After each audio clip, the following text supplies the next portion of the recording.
अस्सलाम वालेकुम व्यूअर्स, आज की इस वीडियो में मैं आपको बताऊंगा कि नाइट्रोक्स इन्वर्टर की बैटरी फुल का कैसे पता लगता है कि कैसे बैटरी हमारी फुल हो गई है। यहाँ पे आप देख सकते हैं कि बैटरी के 55.9 वोल्टेज शो हो रहे हैं। इसका मतलब है कि बैटरी चार्ज हो रही है और यहाँ से भी हमें पता लग रहा है कि बैटरी को करंट जा रहा है।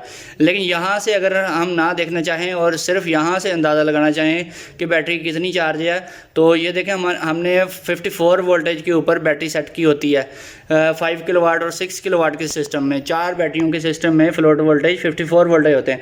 जब 54 वोल्टेज से वोल्टेज एक्सीड हो जाते हैं तो फिर हमारी बैटरी जो है तकरीबन 50% अबव होती है उसकी चार्जिंग, 50 to 70% बल्कि आप उसको कंसीडर करेंगे। 70% हमारी बैटरी जो है वो चार्ज हो चुकी है।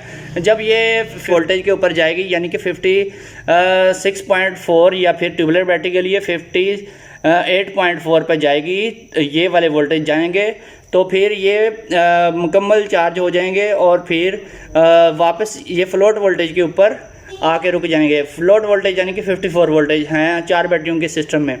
तो यहाँ पे 54 वोल्टेज जब होंगे और स्टेबल खड़े रहेंगे काफ़ी देर तक, तो इसका मतलब ये होगा कि हमारी बैटरी जो हैं वो फुल चार्ज हो चुकी हैं। अभी ये चार्जिंग प्रोसेस चल रहा है इसका। और दूसरी चीज़ मैं आपको बहुत ही इंपॉर्टेंट चीज़ है वो इसकी सेटिंग में बताता हूँ कि बहुत सारे लोग इसकी सेटिंग में एक बेसिक गलती कर रहे हैं। वो क्या है, इसकी बैटरी सेटिंग में थर्ड बैटरी सेटिंग में जाकर आपने लाजमी ये फ्लोट वोल्टेज ऐसे 54 वोल्टेज रखने हैं और अब्जॉर्प्शन वोल्टेज जो हैं 58.4 रखने हैं ट्यूबुलर बैटरीज़ के लिए। ट्यूबुलर बैटरीज़ के लिए जब भी वोल्टेज आपने सेट करने हैं तो ये आपने लाजमी चेक करने कि ये 58.4 हैं या इससे ज़्यादा हैं।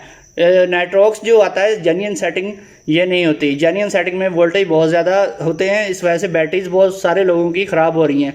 उसमें बैकअप बहुत ज़्यादा आपको मिलता है लेकिन बैटरीज़ ओवर चार्ज होती हैं।